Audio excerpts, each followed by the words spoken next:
How's it going, dude? Kev McMahon. Kev McMahon. He is a man. He's got a beard and headphones. Ooh. And he's wearing the headphone. We've both got white headphones on today. We've really not lived up to expectation on the headphone front. You normally have the kids' ones on, don't you? Have I missed something? What happened there? I don't know what you're talking about. You do. You have like these little tiny pink kids, like, She-Ra ones or whatever. I think you've just made that up for the sake of entertainment purposes. No, you do, mate. I see they stand out against your fake bookshelf background. Mate, there's nothing fake about my wallpaper. Mate, hey, look, Kev, DJ Wood's in the house. Oh, DJ Wood. Episode. always first to say hello. Big welcome, DJ Wood. Somebody should tempt him with a pint on a Tuesday night at 9 o'clock. Socially distanced pint. See where his allegiances really lie. Is it with us or is it with these pals? You and I couldn't be more socially distanced right now. You, albeit we live in the same part of Edinburgh, you are exactly, I counted this out earlier on, you're exactly 836 metres from my house. No, I'm more than that. Yeah, no, I just made that up. I thought it would sound really good, but you kind of ruined it by making it obvious that I hadn't actually counted that out. But I mean, if you just made a slightly more realistic guess, then I'd be right on board. Let's pretend that bit didn't happen, and we'll edit it for the downloads. Kev and I live exactly 4,982 metres from Kev's house. Yeah, I think that is pretty much. Is that as the crow flies, Gav, or is that like by the psychopath? It's the way the bike sails. And there's a big hello to Lewis Campbell. Lewis Campbell in the house. Mr. Lovell, good to see you, pal. There's Mark Marquignon. That's how you say his name, Mark Marquignon. I don't know if you know that. No, he's have I told you this? I've told you his name's actually Shove. That's his nickname. Yeah, man. Yeah. I think you told me that every week. I do tell that story very regularly, but only because it's been told very regularly to me by my group of friends. Yeah, man. Mark went to Stirling University. There was two kind of competing groups of pals that were joined by our high school days, and my mate Eck went to Stirling, which was where Mark was studying, Shove, and I was in Edinburgh, and we kind of got a group of pals together, and there was one or two epic Stirling meets Edinburgh nights out.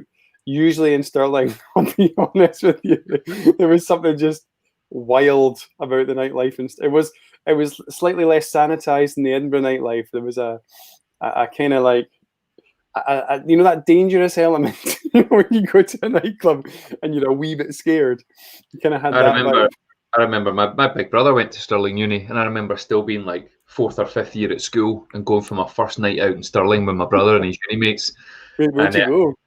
There was a nightclub. I've forgotten what it was called. It was really famous. Food bar.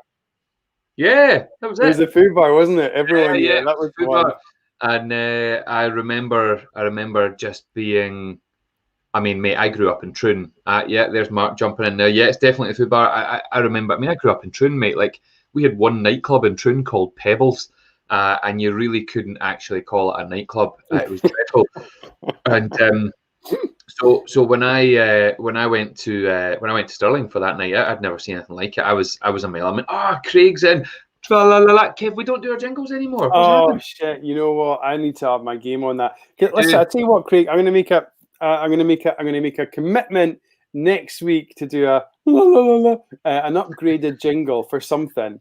I mean, Gav, should we just choreograph and do it just now together? We'll harmonise. Yeah, we should always choreograph and harmonise. You go la, I'll go la. Ready? After 3, 1, 2, 3. La la la la. Gav, it's weird that your voice actually seems to cover all of the notes. It's so sonorous. Showoffs. La la la. Or maybe it's slightly something else. But yeah. I need to jump in right now and show you something absolutely remarkable. Oh, man. You're not again. You're not going to show me a fucking peanut or something, are you? No, what, mate? You don't understand. Like, I like my snacks during the Showoffs podcast. Yeah. Last week, mate, I'll tell you about last week in a minute. That our chat with Slaughterhouse Live was just tremendous. A big hello to Nikki Marion. I know who that is. It's a pal of mine. Mate, last week I had popcorn during the show. Popcorn, I've actually just demolished a whole bowl of popcorn. And mate, I'm actually, weirdly, I'm just sitting munching on plain oatcakes tonight. And I've just pulled one out of the pack Just Wait, before. hold on. You read this. You got a packet of plain oat cakes, and you were literally just you ate one, and you came to the next one. Is that what you mean? You just Yeah. no one had tampered with it. Mate, I don't know what you're accusing me of here. I'm not getting all You the seem facts. to be, mate, you're going down a road here that would suggest that I am making this up. But I happened right now to be eating plain oatcakes, right? Hey, Barry. And Welcome along, Barry. mate, I've literally, I don't know if you can see this, I've literally just pulled. I'm going to come in just to. You're going to have to look really carefully because it's not clear. You're But such a fud. if you look really, Oh my god! if you look really carefully in the little sort of burnt bits of the oatcake. Yeah, let me see. I Yeah, don't know if you can. Can you make that out, mate? mate. All I can see is an oatcake. It's quite unclear, isn't it? For those that are listening on the download on all the usual platforms like Spotify and Google and so on, and what else are we on, Kev? Apple. We're about to be on Amazon as well. They've started doing Amazon Music started doing podcasts, so check us out there too. So what I'm showing right now, unfortunately, it's a visual gag. I'm throwing that word in there. But my oatcake appears to have, well, mate, I don't know about you, but I think that looks like a sad face. Yes, it does. Like a sad face.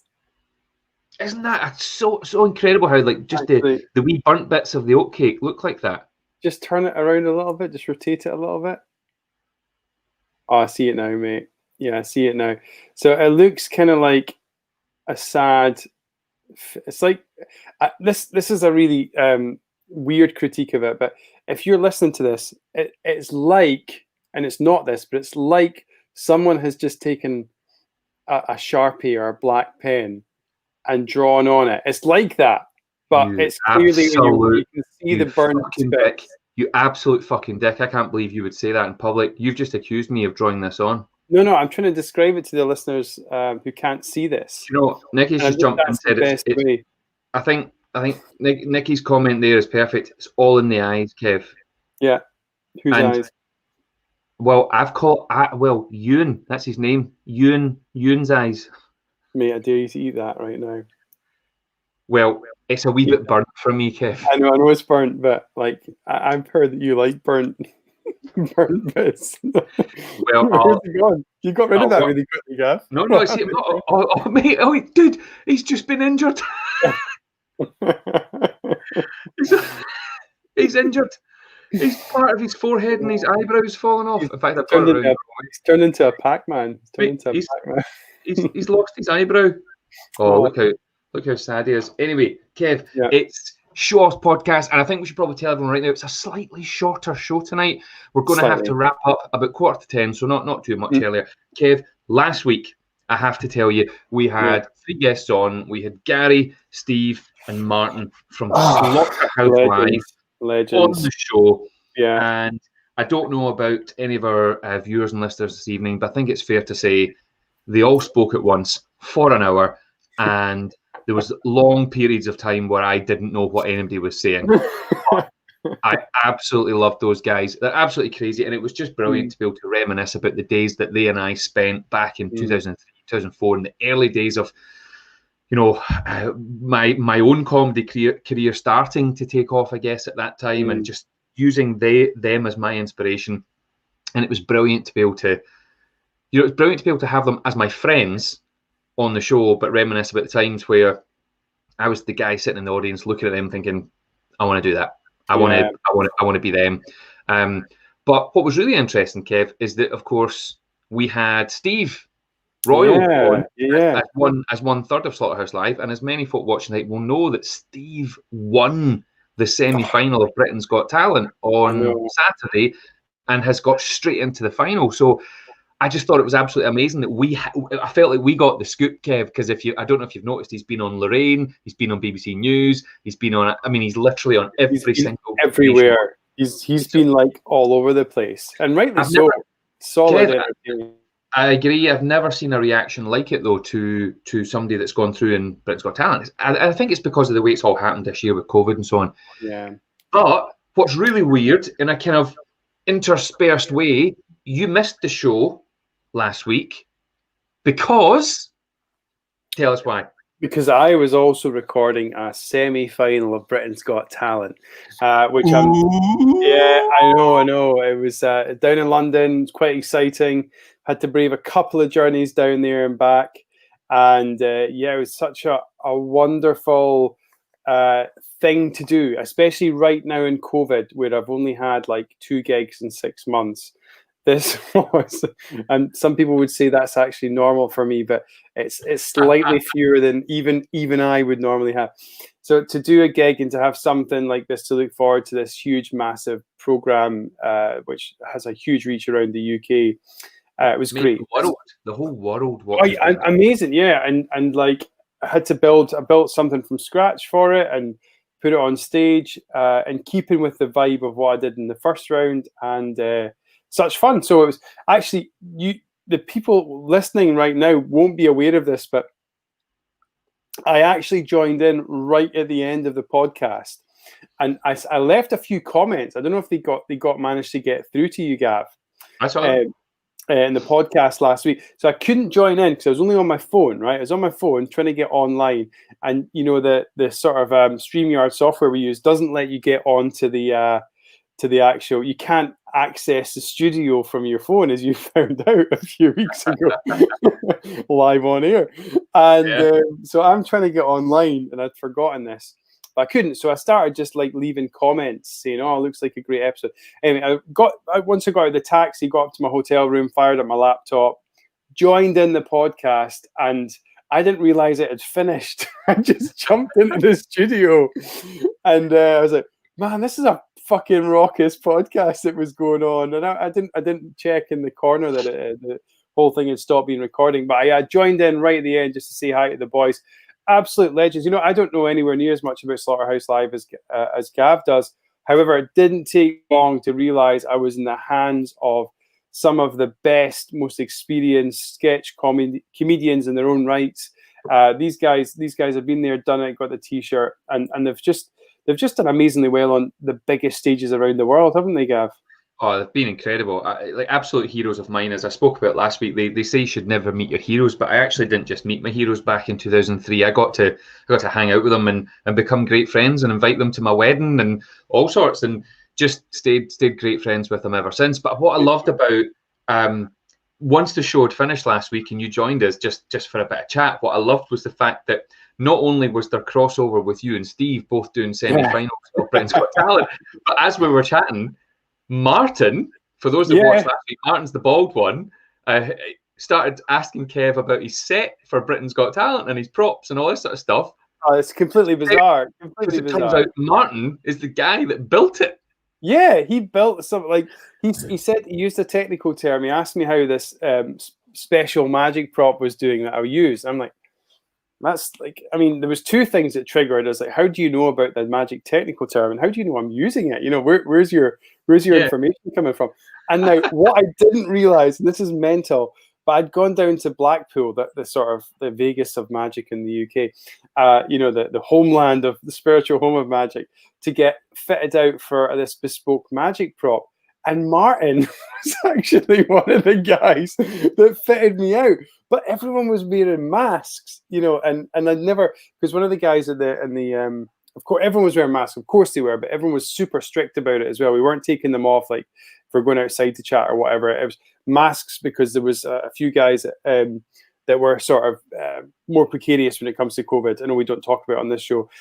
So he'd fitted me out for this thing. We'd spoken, and his voice, like, it was so familiar. Then he had to go. He had to tell me, "Yeah, I made that for you," and it just all came. It was really a weird. I wonder if we recorded. We probably didn't record that moment, but it all kind of. No, we didn't.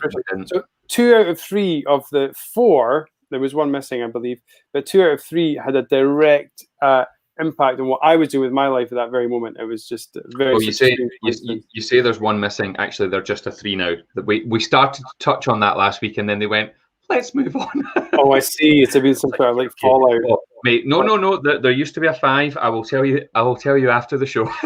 Oh, really? Oh, is it like that? Oh, I can't wait. Sorry, everyone. just Sorry, talking listeners. Joe, we've got Barry in. We've got Fiona in tonight. Good to see you guys. Oh, and look, we've got Stephen Dickman from Ohio, who joins us every week from Ohio. People, it's always a pleasure. Yeah. And actually, a little bit later on, we're going to tell you about next week's guest. Oh, and I can't wait. Stephen from Ohio had a part to play in this. So Kev doesn't know an awful lot about this. He knows that we've booked a guest, but he doesn't know exactly what's going on yet. Michael Barrymore. Mate, it could be. It could be. It could be. And we've got Mr. Lennon in the house. Scuba Steve. How's it going, mate? Can I just ask our regular listeners who are in the live chat at the moment, just yes or no, thumbs up or thumbs down, Michael Barrymore. Just we'll leave that there for now. Just how would you feel if we approached him as a guest on our podcast? Because I don't really, our listeners tune in every week and they do enjoy our banter, and I think they've got a feel for who we are. And someone's wrote awesome. I'm not sure if that's okay. Barry McGuigan's right in there. I know who Barry is. You see the voice of the common man. Hold on. Oh wow. Oh wow. He's not. Oh, that's a thing. Yes, what? Barry has been outvoted significantly by a significant other percentage of our listeners. For legal reasons, right? Oh gosh, all right. I don't know what that means. If it's linked to Barry or to link to his life in general. Okay, moving on. Just wanted to find that top bit. Okay, well done, Gigi. That's a funny, relevant comment. Okay, right. I've opened the can of worms, Gav. I kind of slightly regret this now. I'm saying absolutely nothing. I'm going to stop reading out the comments because they're all going a bit mental. I've not seen this level of engagement since episode 1, when we started talking about you. What about that comment there from Fiona?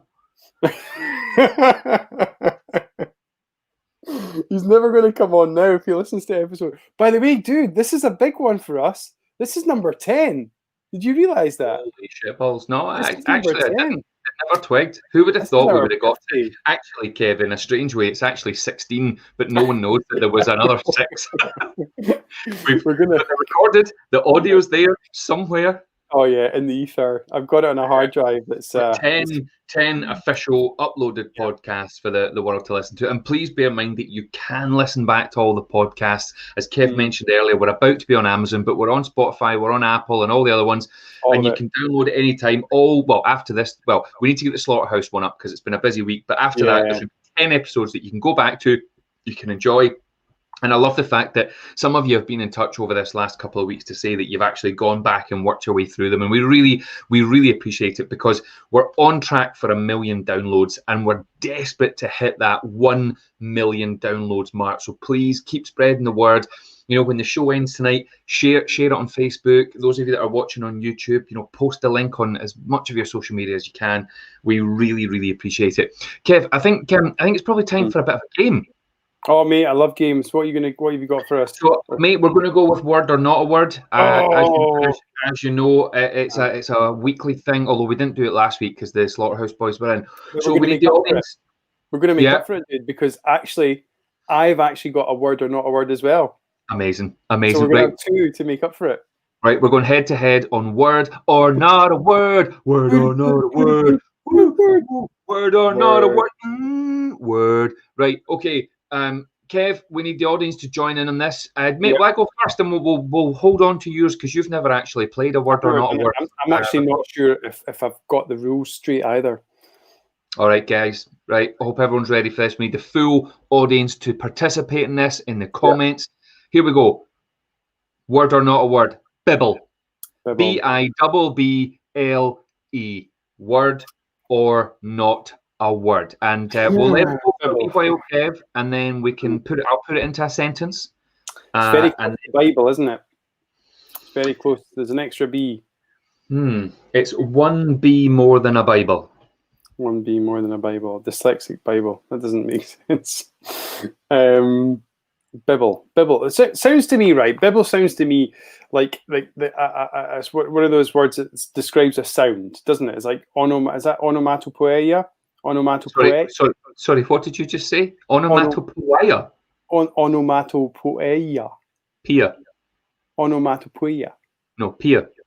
Onomatopoeia. You've just gone Mexican, mate. Bibble. It could be Michael's distant cousin. Michael Bibble. I to be honest with you, that's a really funny joke. That's a really funny joke. You can't, mate. You can't just saunter past that comment I just made there about Michael. That's genius. I'm trying to log on to Facebook so I can leave a smiley face in the comments. So right, let's just go to some of the comments here. We've got quite a lot of people. Fiona says a word, Rachel says a word, James word, Adam word, DJ word. I'm going with word as well. I'm going with the crowd. Like, I mean, there's a magician in Edinburgh called Elliot Bibby. This could be, a show of his. This could be the title for a future show. The Bibble, according to Elliot Bibby, or something like that. That could be the show. But I don't think in this context it is. I think bibble is a verb.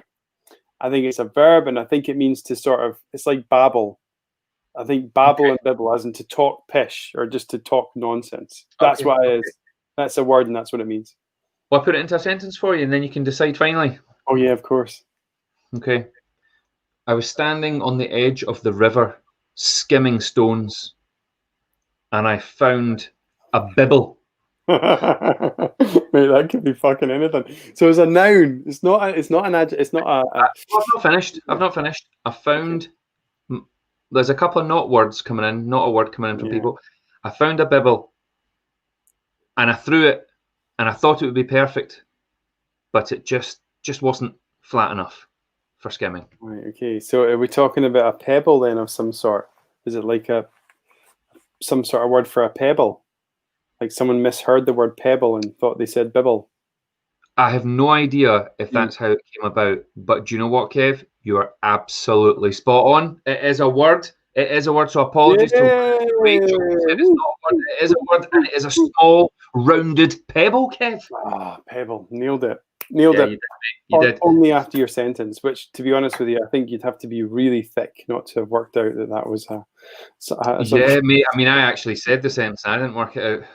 Hey, Kev, you're up next. Have you got it typed in? Have you got the banner ready to go? Yeah. So I'm going to write my one in now. This is quite. Can I just quickly share something from last week? There we go. There was the banner that ran along the screen last week, thanks to Slaughterhouse Live. All right, well, that's given me certainly enough time to do that, dude. So I'm now going to add my banner, and the word is this. Oh, man. Right, well, let me say it for the listeners. I mean, obviously, it gets used as if it's a word. But as you know, from Word or Not a Word, we have discovered that there are a lot of words out there that we use and we believe to be words, and it turns out they're absolutely not. Because you'll remember, overwhelmed wasn't a word. The actual word is whelmed, but for some reason they mean the same, and for some reason we've put the word over at the start. Mate, I need to think about this one. Oh, I got a good one for Gav. It's a good one. I'll tell you, there's a backstory to this as well. So I'm going to come in and tell you the backstory. But well, I can't tell you it right now, but I can use it in a sentence. Okay. Yep. So I'll give you it in a sentence. The government fucked me because I was a freelancer. I think there's quite a few of us out there, Kev, really feel the sentiment in that's this. That's just a made up sentence. That's got, there's no, I'm not trying to make a political point there, not on Showoffs. So funny.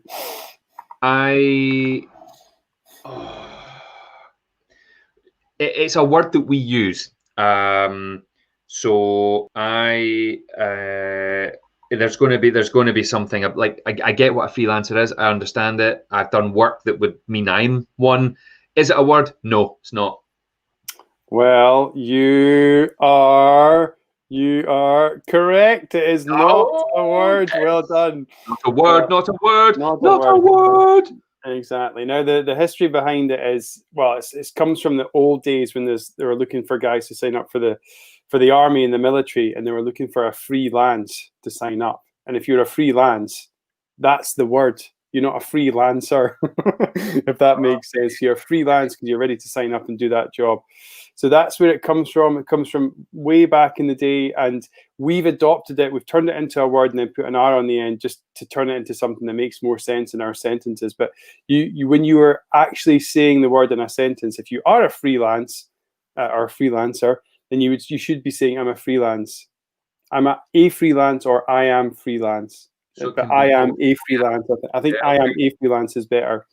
So that's where it comes from. And I got that from Scottish historian who did The Coast. Is it Neil Oliver? The man who's incredibly passionate about everything that's Scottish and coastal. Yeah, but gets himself in a wee bit of trouble talking about the British Union on Twitter. But we'll move on from that. Oh, right, okay. We're really political tonight, aren't we? Like, that's the most political we've ever been, talking about Neil Oliver. Oh, he got some shit recently because he spoke some pish about something. Right, just going to say cheerio to Stephen in Ohio. It's a funny time of day for you, mate. You always do. Tune back in later on. Much appreciated, mate. Thanks for that. Right, okay. So there's an interesting comment that's just come in just now. Yeah, is that me or is that you, Gav, or is that? No. We're going back to speaking about Mr. Oliver, right? Yeah, okay. but we don't want to offend anyone. Kev, that was a brilliant game, mate. It's quite nice to have a double whammy of work. I felt really good doing that there. By the way, I can see why you get into this. You know, there's a bit of power play going on there. I've got something. You must feel a bit like a magician, because that's how magicians feel. Like, oh, I know how it's done. Get your own game. Get your own game. All right, and it's obviously taking the role and personality of a magician as well. There, guys. Yeah, mate, it's not easy to adopt the personality of a magician. Bit of a dick coming through there. You just need to turn up the charm, or whatever you guys call it. Right, we call it charm as well. Listen, I know you can't tell us too much about BGT. Yes. Right? And we need to watch our time because we still need to talk about our guest who's coming on next week. I know you're not allowed to tell us the outcome. I know you're not allowed to tell us about your actual act per se. But, mate, on Saturday night, you were in London filming a semi-final for Britain's Got Talent in a really, really extraordinary time. Because, of course, I watched one that Steve from Slaughterhouse Live was on, of course, who is through to the final, as we mentioned. And there's only the 4 judges. So it's David Williams, Alicia Dixon, the other one, and now Ashley. That's her. And now Ashley Banjo, because Simon Cowell's injured, of course. Not a fan of him, to be honest.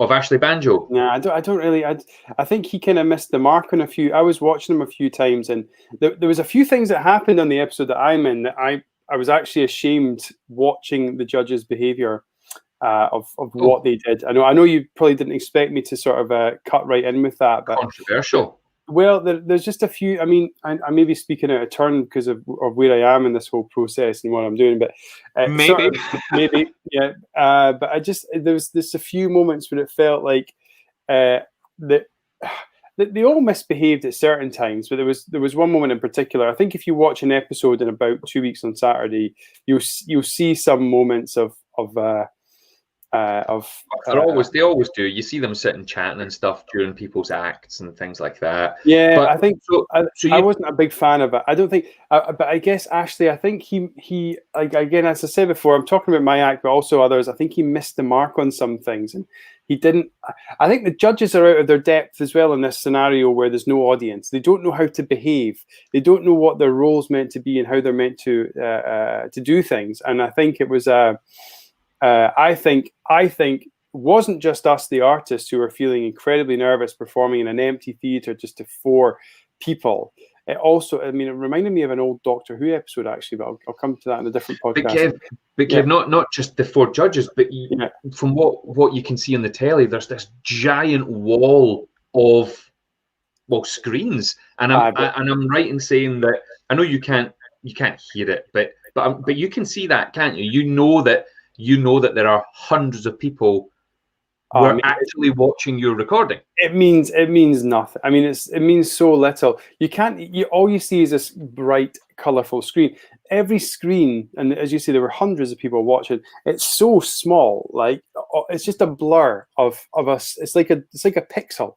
It's that small. It makes up this bigger image on the screen. So it looks much better on TV. Okay, well, it doesn't look great from where I was. I mean, it just. What's that, Barry? I said this before, Kev. It's a shame you're not doing this in front of the crowd. It feels like a job interview. What? Right, keep going.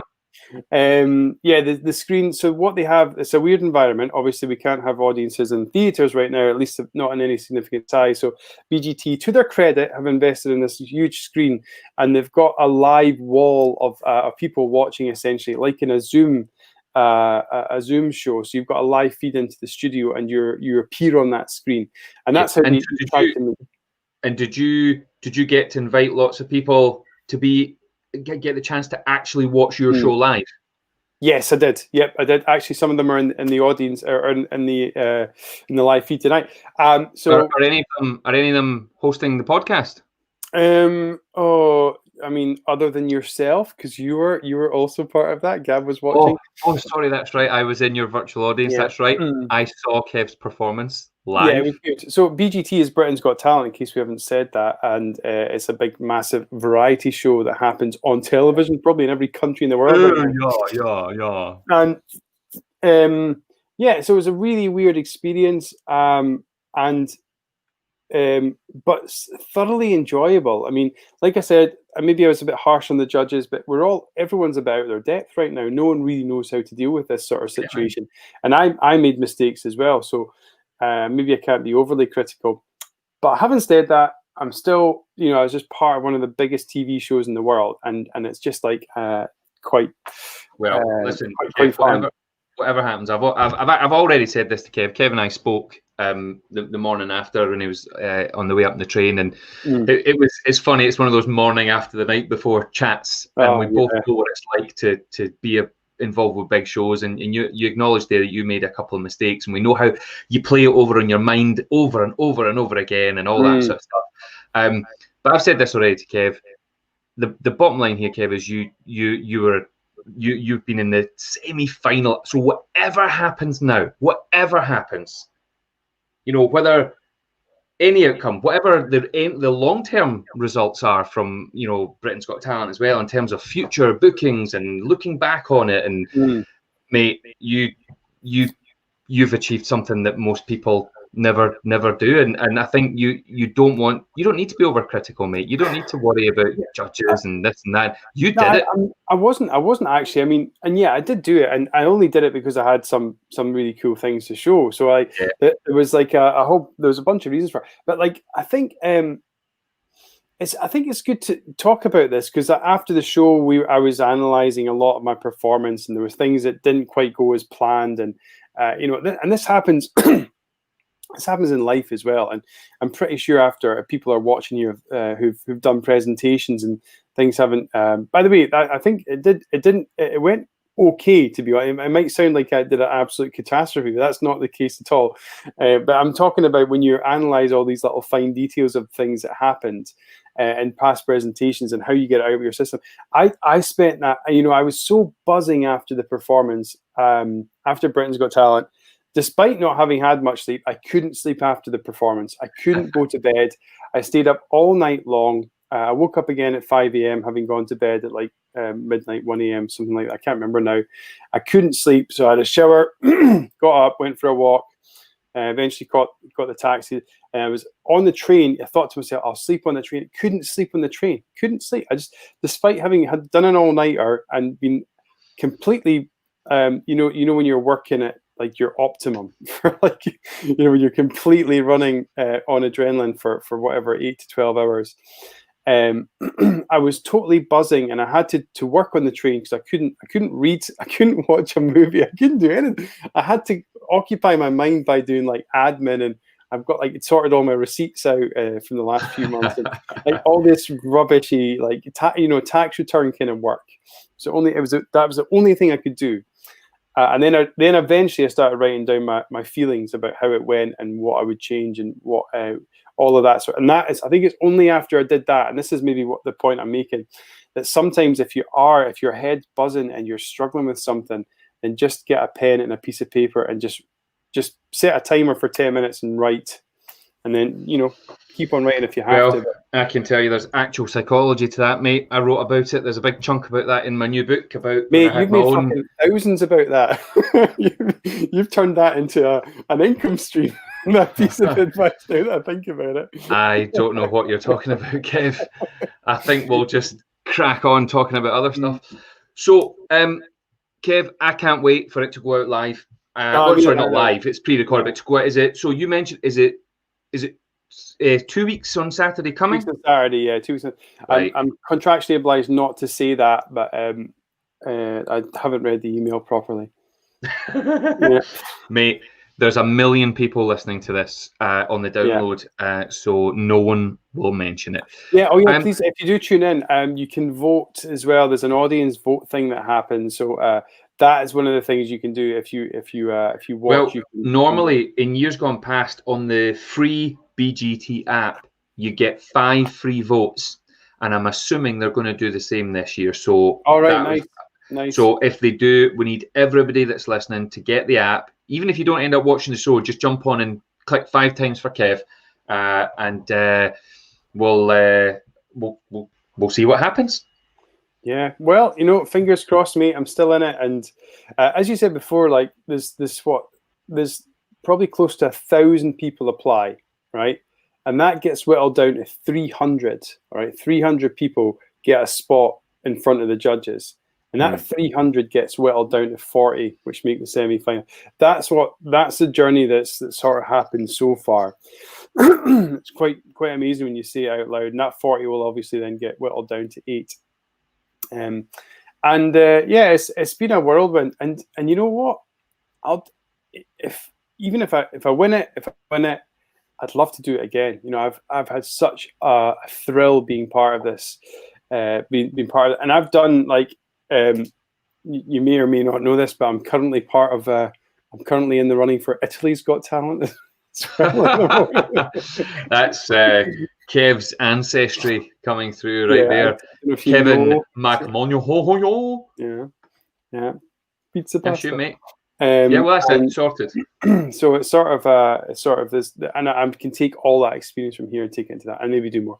And so I'm going to try and get a tab lined up, Gav, haven't I? Yeah, if you could. So we've got something to show everybody. So I'll give you, while Kev's doing that, I'll give you a wee bit of the backstory to our guest who's coming on next week. Now, our guest next week, so long story short, one of our regular listeners, Stephen, who tunes in every week from Ohio, he comes in for the first wee bit when he gets in from work. Remember, they're a few hours behind us. Then he tunes out, and then he all catches up a little bit later on.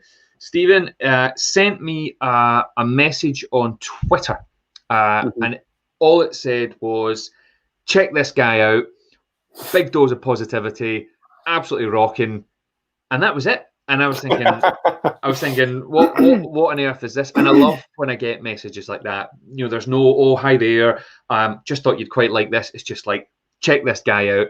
You got to get him on the podcast because he's amazing. So I clicked the link. Kev, have you got that video ready to go? Yeah, mate. Sorry, I just got an email from Crowdfunder about Tiffany, but I'll share that in a minute. I totally got distracted. We'll finish on that. So I clicked on the link, and this is what I saw. So hang on, you need volume up for this. Okay, you need volume. I think they've got volume on this, Gav. Right, go for it. No, can't hear it, Kev. We need to do a thrice vote. So we've done. Could you hear it? Not really. Start it again and turn it right up. I can take my earphones out. It's quite loud at my head.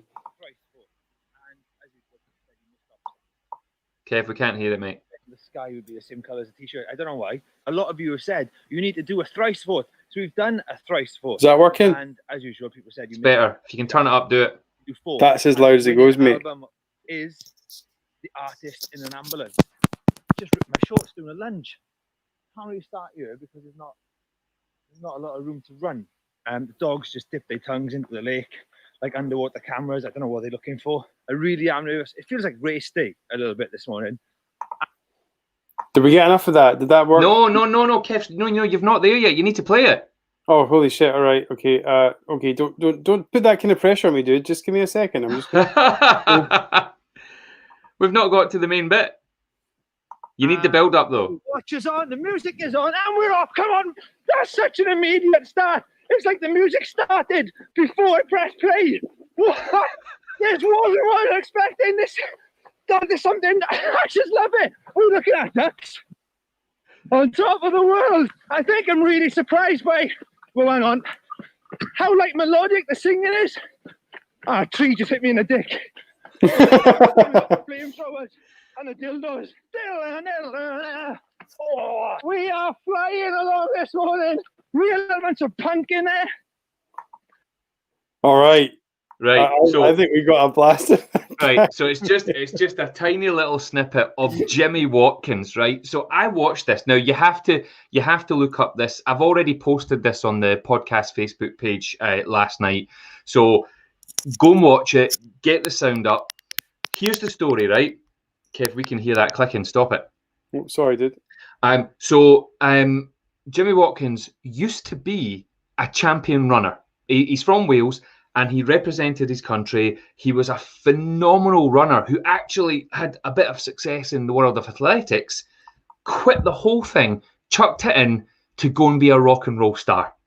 Joined his own favourite band, right, as frontman and guitarist, toured the world as a rock star, like an actual full-on rock star, and then decided it wasn't for him. So he chucked the music, came home, had a family, didn't know what to do, picked up his running shoes, but he realised that the music that he's listening to is what's making it all fun for him. So he decided to film himself reviewing rock songs whilst running. So we can't hear the music.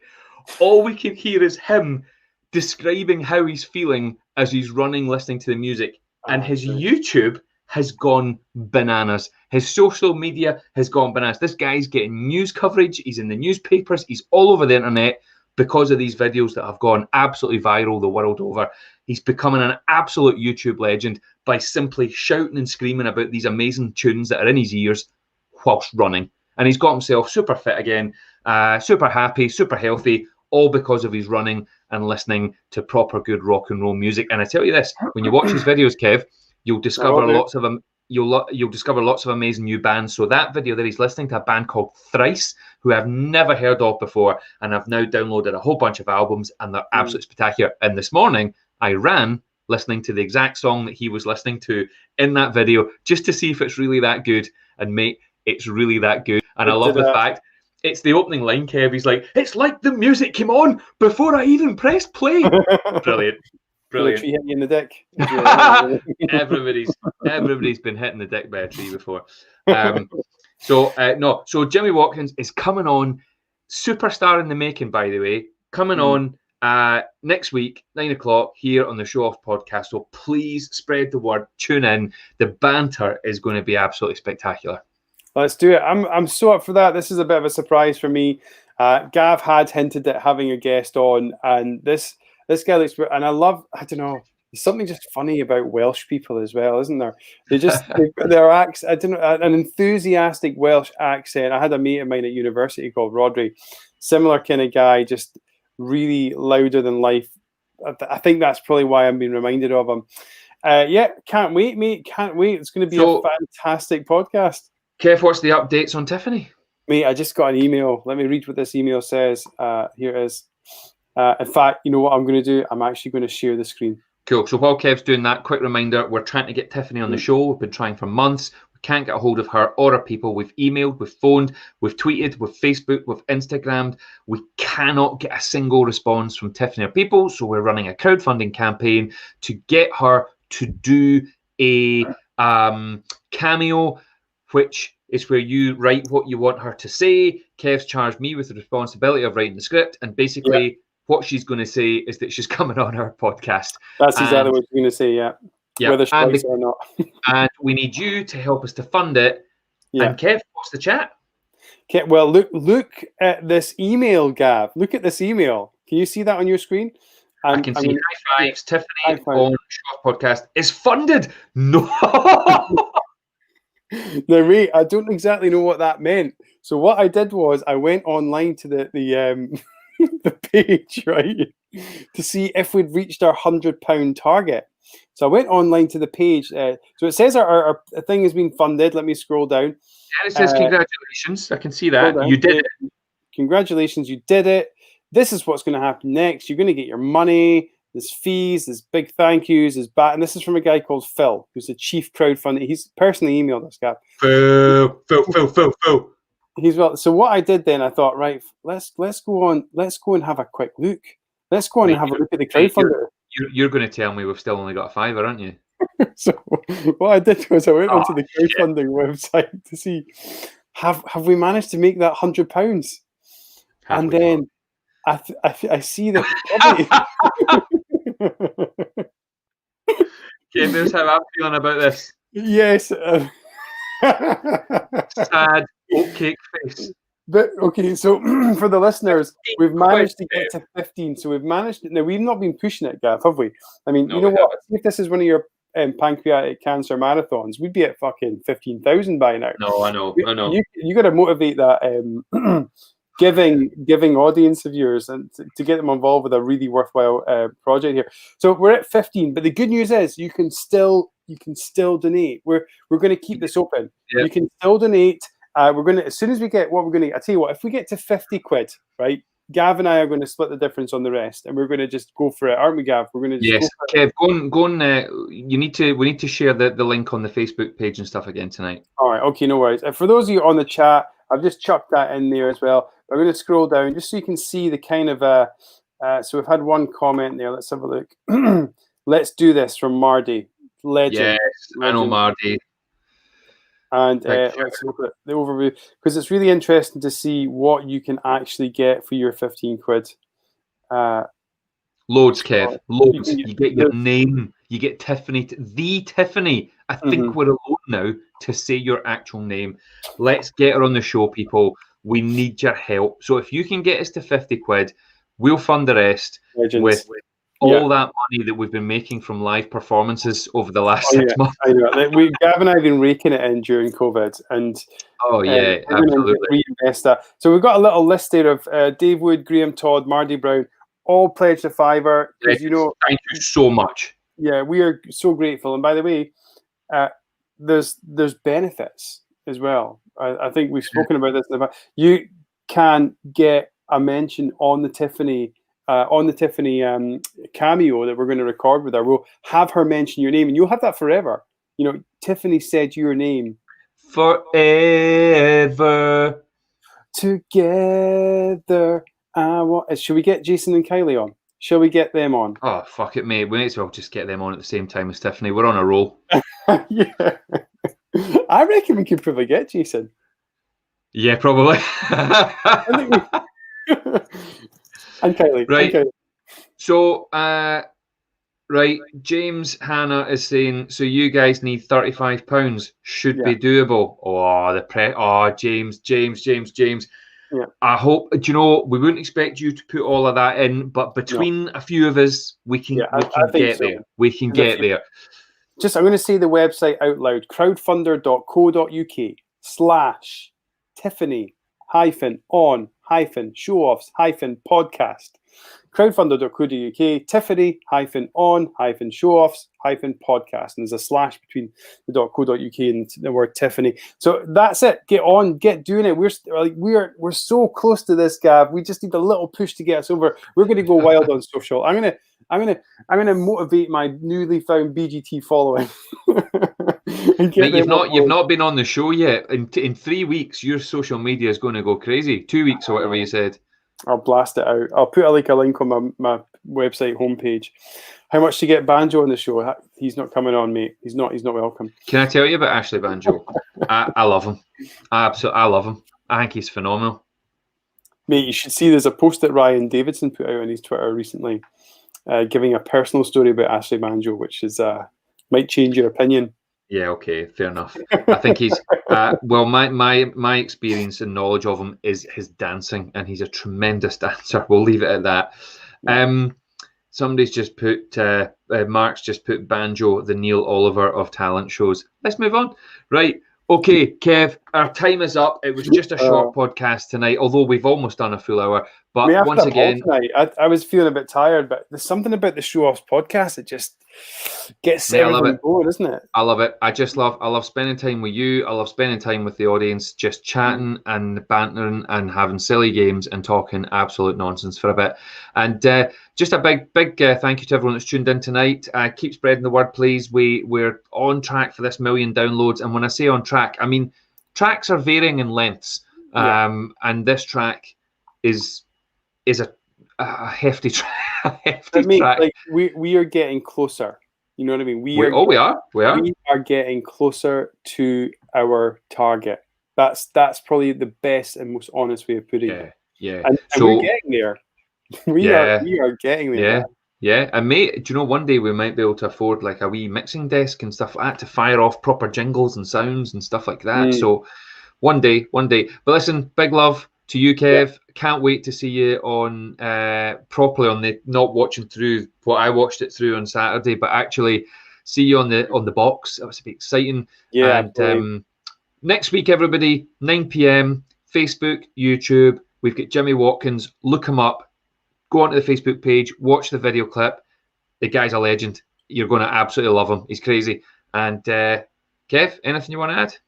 Nah, just have a great week, folks, and tune in 2 weeks to BGT and spread the word about Showoffs podcast. Facebook, Twitter, Amazon, Spotify. We're everywhere now. There's no excuses. Just get us on your phone. Yeah, absolutely. Right. Rock and roll, everyone. Enjoy the rest of your night. Stay safe. Big love from the Showoffs podcast.